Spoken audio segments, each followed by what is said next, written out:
प्रणाम, नमस्कार। बहुत स्वागत है आपका उस कार्यक्रम में जिसका नाम है हे प्रभु आनंद दाता। आनंद का स्रोत ब्रह्म ही हो सकता है, ईश्वर ही हो सकता है, और ईश्वर का स्रोत या ईश्वर की कृति में ही हो सकता है, ऐसा भी विद्वान कहते हैं। इन दिनों एक दो संगोष्ठियों में जाने का अवसर मिला, और जैसा कहा जाता है हमारे परम विद्वान वक्ता जो हैं वो हमसे कहते हैं कि शरद जी, जो संगति है और संगति भी सज्जन व्यक्तित्व की है, संत की है, तो वो बहुत ही सुंदर परिणति की तरफ जाती है। तो ऐसे ही एक कार्यक्रम में जाने का अवसर मिला जहाँ ये जानकर बड़ा आनंद आया, और आज वही विषय मैं अपने विद्वान वक्ता के समक्ष रखने जा रहा हूँ। विषय ये था कि प्राचीन भारत और हमारी जो पौराणिक और सनातन संस्कृति का शासन प्रशासन का हिस्सा, चाहे वो हमारे वेद उपनिषद में वर्णित हो या पहली शताब्दी से लेकर आगे आने तक 10वीं शताब्दी के पहले तक इतिहास के पन्नों में या पुस्तकों में सामने आता हूँ। ऐसी ही एक पुस्तक का उल्लेख आया उसमें, हर्षचरित। और हर्षचरित लिखी है बाणभट्ट ने, जो उद्भट विद्वान के तौर पर जाने जाते हैं। उन्होंने कहा कि हर्षचरित में जो बाणभट्ट हैं, जो राजा के प्रिय हैं, सलाहकार भी हैं, कवि भी हैं, ऐसी परंपरा रही है, वो राजा को जो कविताएं या कवित्व रूप में लिख कर देते हैं उसमें वो ये ऐसे ऐसे मजाक करते हैं, या जो सत्यांश हैं वो कहते हैं कि राज परंपरा से जुड़े व्यक्ति में रीढ़ की हड्डी नहीं होती। अब आप सोचिए, 7वीं सदी की ये बात है। फिर एक और प्रसंग उस कार्यक्रम में आया कि वाल्मीकि कृत रामायण में एक सर्ग ऐसा भी है जिसमें प्रभु श्री राम के 28 उद्धरण हैं, एग्जाम्पल्स हैं, जिसमें वो भरत जी से गवर्नेंस के बारे में, शासन संचालन के बारे में बात करते हैं। वो कहते हैं उत्कोच, शायद रिश्वत के लिए ये संस्कृत का शब्द है। वो भरत जी से पूछते हैं कि भरत ये बताओ, अयोध्या में कोई रिश्वत या घूस का मामला तो नहीं सामने आता है? दंड की और इस पूरी प्रक्रिया में कहीं कोई भेदभाव तो नहीं होता है? ये पूरी निष्पक्षता से संचालित होती है। तो ये जो बातें हैं ये बताते हैं कि हम शायद इतिहास के जिन पन्नों को हमने पढ़ा है, क्योंकि 1000 साल की दास्ता किन्हीं किन्हीं कारणों से उसका सामना हमने किया है, लेकिन इस दास्ता में सबसे खतरनाक पीरियड 18वीं शताब्दी के आसपास से शुरू होकर 20वीं शताब्दी में जब तक हम आज़ादी नहीं हासिल करते हैं, शायद तब तक का था, जब अंग्रेज़ों ने हमारे ही इतिहास के प्रति हमें हीन भावना से भर दिया। नायक हमारे नहीं थे इन 200 सालों में। नायक, मैं नहीं कहता कि वो नायक नहीं है, चाहे वो नेपोलियन बोनापार्ट हों या सिकंदर हों, या फिर कविताओं की बात करें तो शेक्सपियर से लेकर तमाम वो लोग हों जिनकी हम बड़ी बातें हमने 200 सालों में सुनी और उसके बाद के भारत में भी सुनते रहे। सवाल इसका भी नहीं है कि क्या अच्छा क्या बुरा, लेकिन भारत इतना समृद्ध रहा है। इस तरह की परंपराएं, राजा को आईना दिखाने वाले ऐसे सलाहकार जो इतनी बड़ी बड़ी बातें कहते हैं कि राजा शासन प्रणाली में तो रीढ़ ही समाप्त हो जाती है, निर्णय लेने की शक्ति ही समाप्त हो जाती है, और राजा भी उसे अलाउ करे। यस बाणभट्ट बताओ, और उस पर हंसे भी और ठिठके भी कि कैसे बेहतर करें। प्रभु श्री राम के 88 सूत्र गवर्नेंस के। तो चलिए आज इस पर और जानेंगे, क्योंकि हमारे विद्वान वक्ता, भगवत गीता के अध्येता, मानस मर्मज्ञ प्रोफेसर डॉक्टर सुरेंद्र बिहारी गोस्वामी जी के पास इन तमाम चीज़ों का एक बहुत अद्भुत इंसाइक्लोपीडिस्ट एक व्यक्तित्व है और ख़जाना है। चलिए सीधे रुक करते हैं। प्रणाम कर रहा हूँ डॉक्टर साहब जी। आज आप रीढ़ की बात पर आ गए जी। और देखिए कितने सुंदर वो विद्वान हैं जिन्होंने हर्ष चरित्र लिखते हुए राजा की रीढ़ पर टिप्पणी की। एक बात आप अच्छे से समझ लें, हमारे यहाँ एक परम दुर्लभ सूत्र ऐसा है जिसको न केवल हास उपहास में बल्कि संबोधनों में भी उसका उपयोग करते हैं, उदाहरण देने के लिए, दृष्टांत बनाने के लिए। दृष्टांत जिसके साथ ऐसा दृष्टांत होता है कि जिनमें सभी को शामिल कर लेते हैं, देवता भी उसमें शामिल हो जाते हैं, परमात्मा भी उसमें शामिल हो जाते हैं, क्योंकि आपको दृष्टांत देना ही उनका जीवन है। मैं कभी किसी काल में दृष्टांत को सरल रूप में हम समझाएं तो उदाहरण कह सकते हैं। आप जैसे मैं जो कुछ आपने अभी इतनी कहानी कही, उसको जब आप फिल्म के रूप में देखते हो, अच्छा, दैट इज दृष्टांत। बहुत सुंदर। आपको कोई बात कही जाए सीधी सीधी और कोई बात दिखा दी जाए तो अंतर क्या होता है? हाँ। जब वो दृश्य आपके अंतर्चित्त में उत्पन्न कर देते हैं, उसे दृष्टांत कहते हैं। दैट इज दृष्टांत। और उसमें ऐसे उदाहरण हम करते हैं, 100 उदाहरणों को, ताकि तथ्यात्मक रूप से आप उसको समझ सकें। आप मेरी बात बिल्कुल समझ। वर्षों पहले मैं एक गीता पर व्याख्यान देने गया, वो विदेश, उसका नाम था पेरिस। तो जब पेरिस में मैं पहुंचा तो वो रीढ़ की हड्डी जैसे बना हुआ एक लोहे का स्तंभ है जिसको देखने लोग जाते हैं, एफिल टावर। एफिल टावर, किसी वैज्ञानिक एफिल ने उसको बनाया है। मैं ऊपर गया, मुझे लगा कि ठीक है, अच्छा बनाया है इसने जी। लेकिन मैंने कहा रीढ़ वहां से मैं लेकर आया तो पिताश्री के साथ रीढ़ पर मेरी बड़ी बात हुई। अब आप देखिए, ये बात बाणभट्ट तो अभी कह रहे हैं ना, ईसा के पश्चात की अपनी प्रक्रियाओं में कह रहे हैं ना बाणभट्ट। अब मैं आपको ईसा के पूर्व की बात बताऊं। एक तो समस्या अपने सामने ये है कि हम किसी भी बात को समझने के लिए 2000 में अटक जाते हैं। मतलब जब ईसा शुरू होता है तभी हमें लगता है कि दुनिया शुरू हुई है, जबकि ईसा के बाद दुनिया नीचे गिरी है। ये जो 1-2 सन संवत आपने लगाना शुरू किया है, ये कलिकाल के हैं। कलयुग आया है महाभारत युग के बाद। तो हमने कभी काल का मापन नहीं किया है। हम इसीलिए आधुनिक भारत और पुरातन भारत कहते हैं। भारत वही है, इसमें क्या आधुनिकता और क्या पुरातन, इसमें है अंतर काल का। उस काल में और इस काल में काल ने परिवर्तन किया है कलयुग की स्थापना के लिए। युग काल बनाता है। काल यानी समय, समय वो जो आपकी बुद्धि पर नित्य प्रति प्रहार करता है। विमुक्त बुद्धि जब अपनी संरचना करती है वो काल शुभ होता है, और बद्ध बुद्धि जब अपना कोई कार्य करती है तो वो काल अशुभ होता है। शुभ होता है। बद्ध हो गए आंग लोगों के बीच में, गुरंड कहलाते हैं ये काल, जिसकी भविष्यवाणी उन्होंने हजारों साल पहले की थी। तो अभी ये विषय अपना नहीं है, अभी अपना विषय रीढ़ है। आप समझिए, नारद जी से बड़ा ज्योतिषी त्रिलोक में कोई नहीं है। वो एकदम प्रमाणित है भगवती के द्वारा, शारदा के द्वारा, ब्रह्मा के द्वारा, विष्णु के द्वारा, महेश के द्वारा। सबने ज्योतिष शास्त्र का प्रकाट नारद को ही माना है। नारद से बड़ा त्रिकालदर्शी कोई नहीं है विश्व में। इसलिए नारद रुक्मणी का भी हाथ देखने जाते हैं, नारद सीता जी का भी हाथ देखने जाते हैं, और नारद पार्वती जी का हाथ देखने जाते हैं। वाह। किसी को नहीं, नारद हर जगह ज्योतिष विधा के रूप में पहुंचते हैं। परमात्मा के अवतरण में नारद की ये ज्योतिष विधा ही है। ध्यान रखिएगा, जहां पर वो शीलवान उस मायावी राजकुमारी का हाथ देखते हैं और कहते हैं इसको तो त्रिलोकपति ही मिलेगा, लेकिन मति उनकी भ्रम हो जाती है, जिसके कारण फिर ये राम अवतार का चरित्र लिखा गया है। ये एक अलग प्रक्रिया। तो अब आप देखिए नारद कैसा व्यंग कर रहे हैं, सावधान होकर सुनिएगा। ऐसा नहीं निकलता ये व्यंग, सबको उदाहरण देने के लिए निकलता है। नारद कहते हैं अगुण अरूप, जिसमें कोई गुण ना हो, अरूप हो, नगन अमंगल वेश होगा। अस स्वामी एहिकर मिलही परि हस्त असलेख। वो कहते हैं ये जो इनके हाथ में बाकी सब बढ़िया है, ये तो आदि शक्ति जगदम्बा की तरह होंगी, अनादि होगा, माता पिता का नाम चारों तरफ फैलेगा, इनसे जो तीय है वो इनका नाम का स्मरण करके सत्यत्व की रक्षा करेंगे, सब होगा। लेकिन अब इनके अवगुण सुन लीजिए।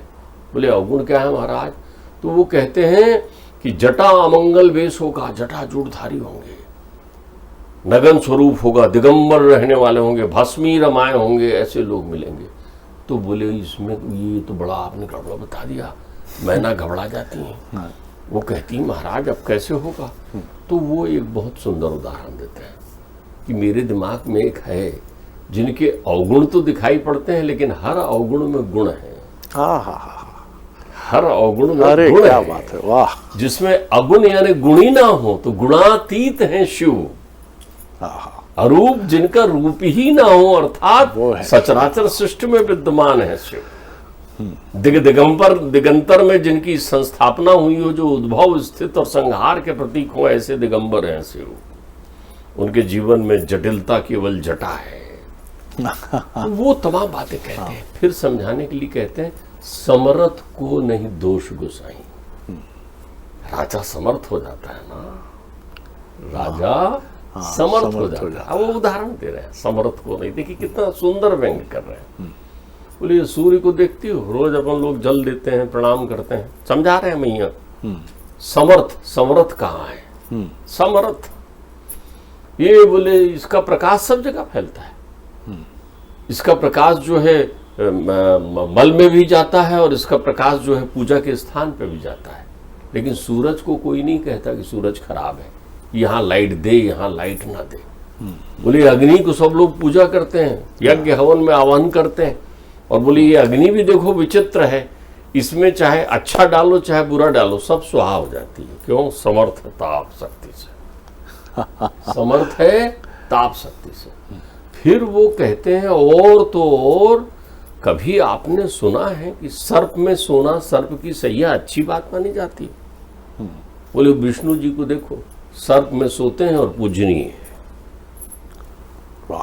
आप देखिए ये है टिप्पणी जो आपको दृष्टांत दे सके। वो भगवान विष्णु का उदाहरण दे रहे हैं कि शेष शैया में सोते हैं, सांप में सोने वाला कौन आदमी अच्छा कहलाएगा? लेकिन कहते हैं वो त्रिलोक के पति हैं, त्रिलोकपति हैं। देखो समर्थ को नहीं, समर्थ को। बोले वो गंगा है, बहती हुई चली जाती है, लोग उसका जल पीते हैं, आचमन करते हैं।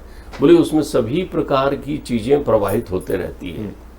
लोग मुर्दे को भी बहा देते हैं, वारुणी भी बहा देते हैं, कचड़ा भी बहा देते हैं। लेकिन मैया को ये वरदान है समर्थता का, तो मैया का कोई दोष नहीं होता। तो ये है राजा की रीढ़, उसकी समर्थता का प्रतीक है। लेकिन यही कारण था कि हमारे यहाँ जो समर्थ हो जाता था वो जहाँ गए, कहीं गंधर्व विवाह कर रहे हैं, कहीं युद्ध में जीत कर लल्लाओं को लेकर आ रहे हैं, कहीं कोई सौंप रहा है उनको लेकर आ रहे हैं।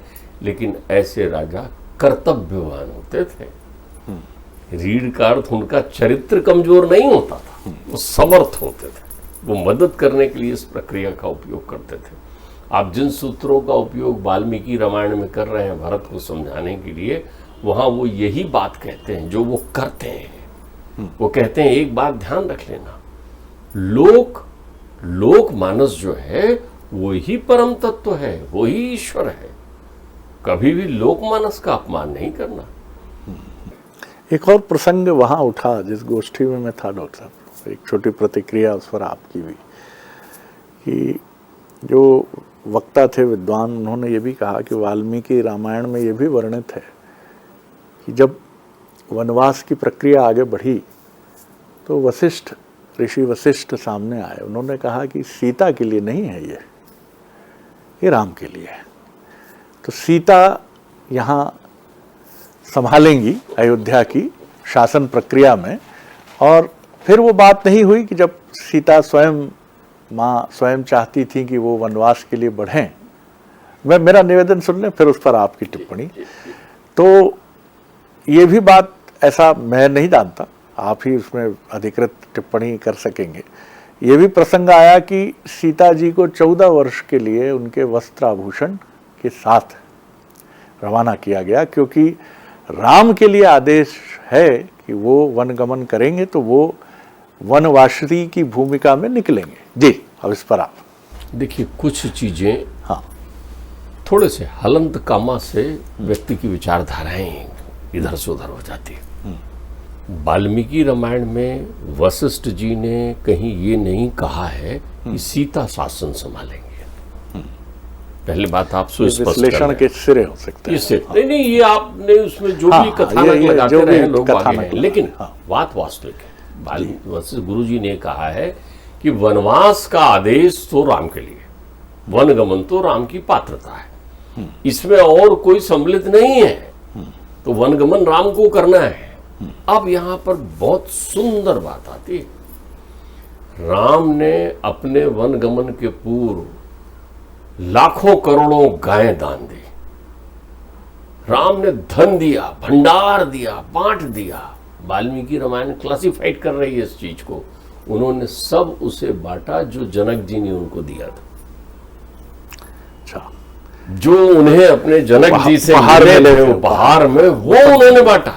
अयोध्या का का नहीं। कुछ नहीं बांट रहे हैं, आप ध्यान रखिएगा मेरे बात को। हाँ, उन्होंने वो अस्त्र शस्त्र अपने साथ रखे, वो अस्त्र शस्त्र जिनमें उनको भेंट में दिया हुआ धनुष शामिल था। अयोध्या का धनुष भी नहीं शामिल रखा।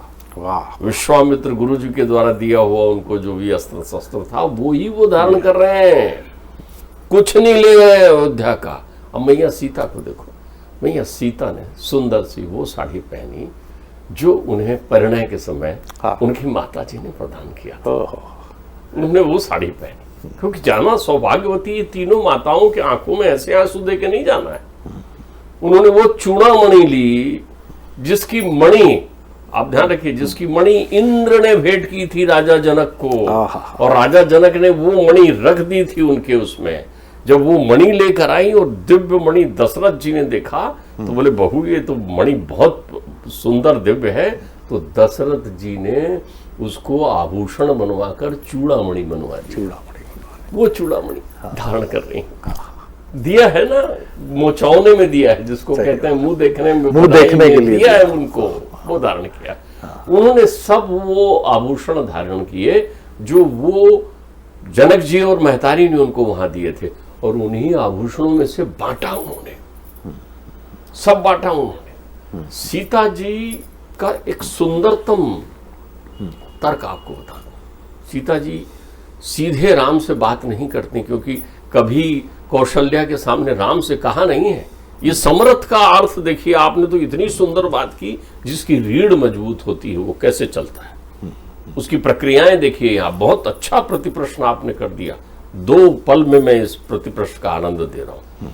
वो जो कुछ भी बात करती हैं वो कौशल्या को देखकर करती हैं, राम को देखकर नहीं करती।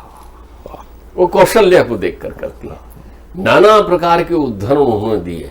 उन्होंने ये भी उद्धरण समझाया है वाल्मीकि रामायण में कि मुझको तो उस सुआ और सुई का श्राप लगा हुआ है, उस तोता का श्राप लगा हुआ है जो मेरे भविष्य का वर्णन कर रही थी, और मैं उसे पकड़ कर ले आई थी, और वियोग में एक दूसरे के प्राण छोड़ दिया था। गर्भिणी थी वो, तब मुझे ये श्राप मिला हुआ था कि तुमको जो है इसी तरीके से तड़प करना पड़ेगा, गर्भिणी तुम्हारा भी त्याग होगा।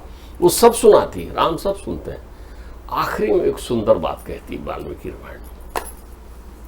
वो कहती हैं कि आपने तो राम के चरित्र अलग अलग युगों के इतिहास में पढ़े होंगे, पुराण में गुरुदेव ने पढ़ाए होंगे। आप तो मुझे ये बताओ कि कौन राम किस युग में आया जो बिना सीता के बन गया हो। अद्भुत। आपने इतने रामों का चरित्र सुना है अलग अलग, अर्थात राम अलग अलग काल में अलग अलग स्वरूप में हुए।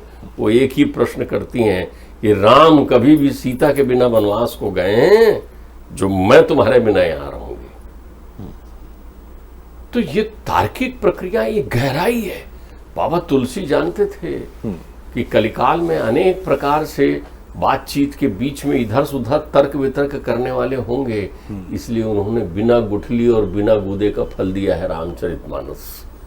उसका रस लें, उसे पढ़ें, जब उसको पढ़ने पर प्रीति उत्पन्न हो तो अगला कदम वाल्मीकि रामायण के लिए उठाएं। तो पहले आप इस पीयूष के दक्ष हो जाइए, पहले आप में भक्ति और भावना जागृत हो, पहले आप में ये राग द्वेष और देखने की कलुषित दृष्टि दूषित जो आपको करती है उससे विरक्त हो।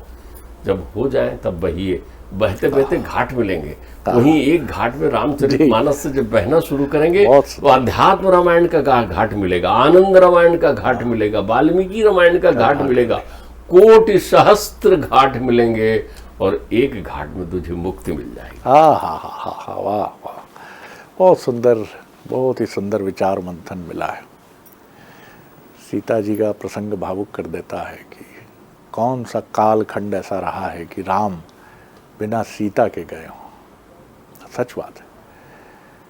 और उनके आभूषणों का प्रसंग भी मन को भाव विभल कर देता है। और ये सबसे महत्वपूर्ण परामर्श है कि जैसे परीक्षाओं की अलग अलग श्रेणियां हैं, हम 8वीं पास करने के बाद ही 9वीं भले ही स्किप कर दें, लेकिन 10वीं तो पास करनी पड़ेगी। 8वीं के बाद 12वीं में नहीं जा सकते आप सीधे। 12वीं के बाद आप पोस्ट ग्रेजुएशन में नहीं जा सकते। आप फर्स्ट ईयर मिस कर सकते हैं, सेकेंड ईयर और फाइनल तो करना ही पड़ेगा। तो ये भी बहुत सुंदर परामर्श है उन लोगों को जो ढूंढ रहे हैं स्वयं को और धर्म ग्रंथों के माध्यम से उस मार्ग की तरफ जाना चाह रहे हैं जिसे हम मुक्ति का या स्वयं को जानने का रास्ता कहते हैं। तो वहाँ भी पात्रता है। पहले मानस का पान करिए, अपने मस्तिष्क, अपने हृदय को उसमें डुबा दीजिए और फिर उसके बाद अलग अलग रामायण हैं, उनकी अपनी पात्रता अनुसार बढ़ते रहिए। एकदम सीधे वाल्मीकि रामायण पर भी अगर पहुंच जाएंगे तो चुनौती होगी।